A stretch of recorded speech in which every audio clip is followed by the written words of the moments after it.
Question number 3. You gonna let me? We're coming to you. Oh, you coming? You're in random order. That means you're last.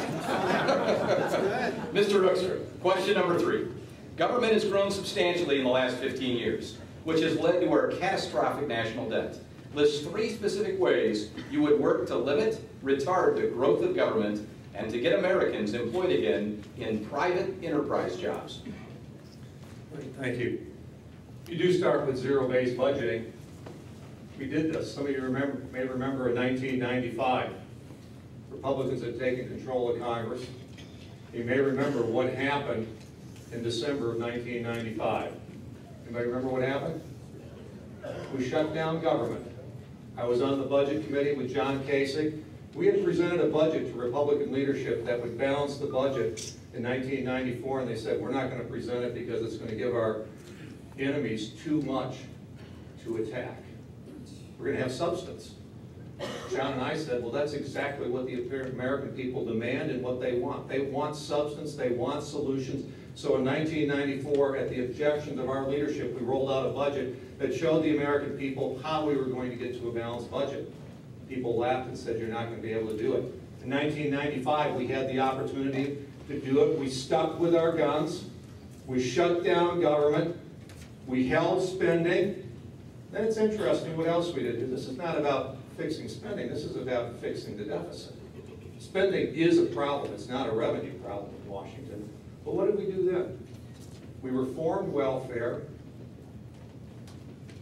And then we cut taxes. And the economy grew. It is the same formula that we need to have in place now. Cap spending, reform entitlements, get government out of the way, and grow this economy, and we will be amazed by what the American people will do. And in 1995, we went on and we balanced the budget for the next 4 years. We can do that again. Free the American people, free the economy, get government out of the way, and we will be well on our way to fixing this deficit problem.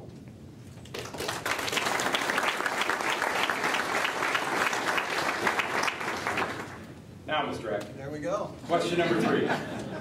Government has grown substantially in the last 15 years, which has led to our catastrophic national debt. List 3 specific ways you would work to limit, retard the growth of government, and to get Americans employed again in private enterprise jobs. Thank you. And so much has already been said, and I agree with much of what's been stated up here. I want to focus on one particular thing. Do you realize that, again, this is probably the most important question we have. The word catastrophic is very appropriate. Do you realize that all the wars that we have fought, from the Revolutionary War to present, have cost approximately $6.4 trillion, a lot of money. But the war on poverty, which was started in 1964 by the Democrats and LBJ, have cost in excess of $16 trillion. It was Ronald Reagan who said in 1988 at the State of the Union address, he said, my friends, a number of years ago, federal government declared war on poverty, and poverty won. He went on to say, not only is it costing great amounts of money, back then it was $100 billion a year, now it's in excess of $900 billion a year, means-tested welfare programs. So not only does it cost inordinate amounts of money, but it also hurts the very people that we're trying to help. It keeps them perpetually dependent on government. And it also wrecks the safety net, the safety system that everyone needs to survive, which is the family. It's been responsible for the breakdown of much of the urban family.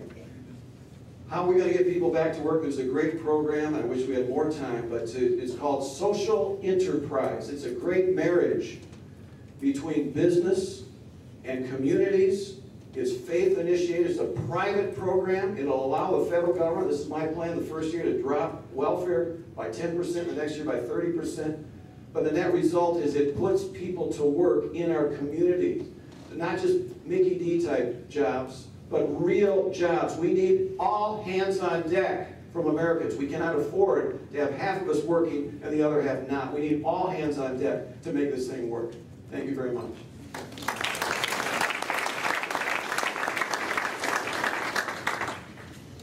Mr. Hoekstra, question number 4. What separates you from the other candidates in this forum? Again, I think if you take a look at the direction that we move in, there's a lot of shared values. We believe in freedom, we believe in what the American people can do, and we believe in a limited government. We believe in a constitutional government. This is not necessarily so much about what makes us each different. I've got my private sector experience, 15 years working at Herman Miller, starting at an entry-level job and coming out as an executive in marketing. I've got my government experience that demonstrates that I've been a leader in fighting for reform, fighting for the types of changes in limited government that we all share. But the ultimate prize here is not winning in August. The ultimate prize here is making sure that we have a new senator going to Washington in January in 2013. We have seen the results of this administration. Voting for a $1 trillion stimulus plan that does not create jobs. Voting for Obamacare, which takes away our freedom to direct something that is very personal to us, our own personal health care decisions, and handing it over to a bureaucracy and a bureaucrat, and pretty soon turning our health care system into what the post office looks like today, which says no service on Sunday, and it now looks like we may not have any service on Saturday either. This is the agenda. This is what we have to be fighting, and put together a clear contrast between where Debbie Stabenow and Barack Obama are and where we are going to be in terms of moving forward.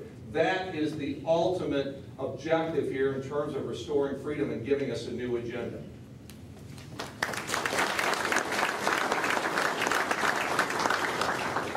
Mr. Kenichi, question number 4. What separates you from the other candidates in this forum? Well, I understand the true purpose of limited government, because I look at our Constitution and I see that the only powers that the federal government has are those related to national functions, national defense, national immigration, weights and measures, National Patent Office. Anything that the people or the states are even capable of handling, the federal government is prohibited from addressing by the 10th Amendment. So I think what really separates me, and the whole reason why I'm running for the seat, is that I know that the greatness of the United States is due to a limited government. And people, everyone says, we want a limited government. But when I say limited government, what I think is that we have to, as quickly as politically feasible, eliminate departments that are not constitutional. And they include departments such as labor, health and human services, housing and urban development, transportation, energy, education, and the Environmental Protection Agency. None of these functions are listed in the Constitution, and all of them can be handled much more efficiently by the people, the free market, voluntary charity, or the states. So I understand the concept of free government. I understand that the greatness of this nation is due to the unlimited potential of the people that's unleashed when a restricted government gets out of their way. So thank you very much.